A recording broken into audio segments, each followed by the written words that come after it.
सम्मानित साथियों, 3 जनवरी को विश्व अंतर्मुखी दिवस मनाया जाता है। अंतर्मुखी लोगों के संबंध में कार्ल युंग ने कहा था कि अंतर्मुखी होना कोई कमजोरी नहीं है। अंतर्मुखी लोगों की विशेषता है कि वो बोलने से पहले सोचते हैं। चुप्पी का अर्थ अज्ञान नहीं होता। अकेलापन अच्छा लगता है अंतर्मुखी लोगों को, लेकिन वो उनकी ऊर्जा को बढ़ाता भी है, उनकी रचनात्मकता को बढ़ाता है।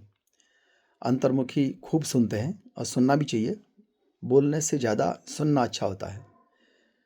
वो लोग कम लोगों से दोस्ती रखते हैं, कम लोगों से रिश्ता रखते हैं, लेकिन गहरे रिश्ते पसंद करते हैं। आत्मचिंतन ज़्यादा करते हैं, भावनात्मक संबंध रखेंगे।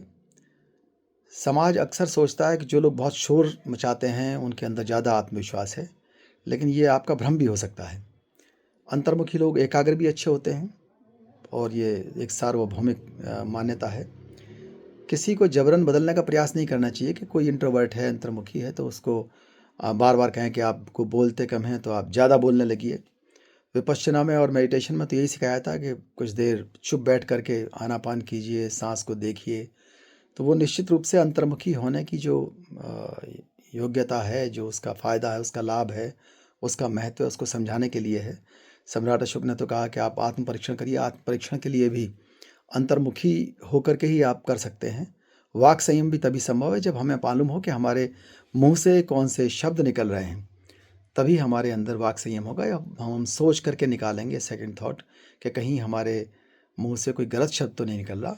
तो निश्चित रूप से आत्म परीक्षण भी और वाक संयम भी तभी संभव है जब हम आत्मचिंतन करके अंतर्मुखी होकर के चीज़ों को बाहर एक्सप्रेस करें। ये समाज में संतुलन बनाते हैं ऐसे लोग। विपश्यना और मेडिटेशन में ख़ास तौर से इसका ध्यान रखा ही जाता है। शोर मचा कर के झूठ बोलने वालों को महत्व बहुत ज़्यादा मत दीजिए। ये मत सोचिए कोई आदमी बहुत ज़ोर ज़ोर से झूठ बोल रहा है, ताली बजा करके झूठ बोल रहा है, गाली दे करके झूठ बोल रहा है।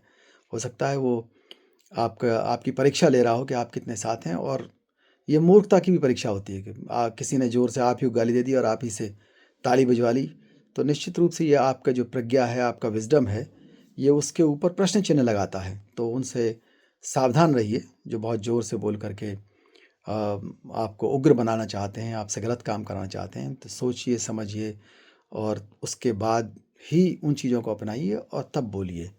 तो अंतर्मुखी लोगों का भी सम्मान करिए। निश्चित रूप से ये साइकोलॉजी के अंदर इसको अच्छा माना गया है।